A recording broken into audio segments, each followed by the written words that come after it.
তো hey guys, আজকে সকাল সকাল উঠেই বসে পড়েছিলাম আমি পড়াশোনা করতে। আর গাইস, আমি বায়োলজি এনসিইআরটি পড়ছিলাম। পড়াশোনা করতে করতে একটু বাইরের দিকে নজর চলে গেল, মানে একটু ঘুরতে আসার মঞ্চ হয়ে গেল। তাই নিচে চলে এলাম। নিচে চলে এসে তারপরে এখানে দেখছি আহিল সোফাতে শুয়ে শুয়ে নটঙ্কি করছে, কারণ ওর মা বকেছে। তো ওর মুডটা চিন আপ করার জন্য একটু ভাবলাম কি করা যায়। তোকে বললাম যে আমি তোকে টিভি চালিয়ে দিচ্ছি, তো ও এত বেশি খুশি হয়ে গেল যে নেচেই দিল। গাইস, তো দেখো ডান্সটা কেমন হয়েছে তোমরা কমেন্টস করো। তারপরে ওখানে কাজটা কমপ্লিট করে আমি উপরে চলে এলাম। উপরে এসে ভাবলাম যে অনেকদিন ঘুরতে টুরতে যাওয়া হয় না, তাই একটু রেডি হয়ে নিলাম। রেডি হয়ে নিচে চলে এলাম। নিচে চলে এসে বাইকটাকে বার করে তারপরে চলে গেলাম একটু বাজারে। বাজারে গিয়ে পৌঁছেই যাচ্ছে, তোমরা তো জানোই যে আমি কোথায় যাই, আমার তো একটাই আড্ডা। তো আমি চলে গেলাম আমার ভাইপোর দোকানে। ওখানে গিয়ে তারপরে দেখলাম ও অনেক বেশি খুশি হয়ে গেল আমাকে দেখে, অনেকদিন পর দেখছে। তো গাইজ, তো কি বলবো। তারপরে ভাবলাম যে শুধু শুধু বসে থাকবো, তো গলা ভেজানোর জন্য ভাবলাম কিছু কিনে নিয়ে আসি। তাই একটু কোল্ড ড্রিঙ্কস কিনতে গেলাম।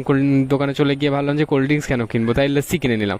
দেন দুটো লস্যি কিনে চলে এলাম ভাইপোর দোকানে। এসে বসে যে আমরা লস্যি খাচ্ছিলাম, তখনই দেখো একজনের আগমন ঘটলো, আবির চলে এলো গাইজ।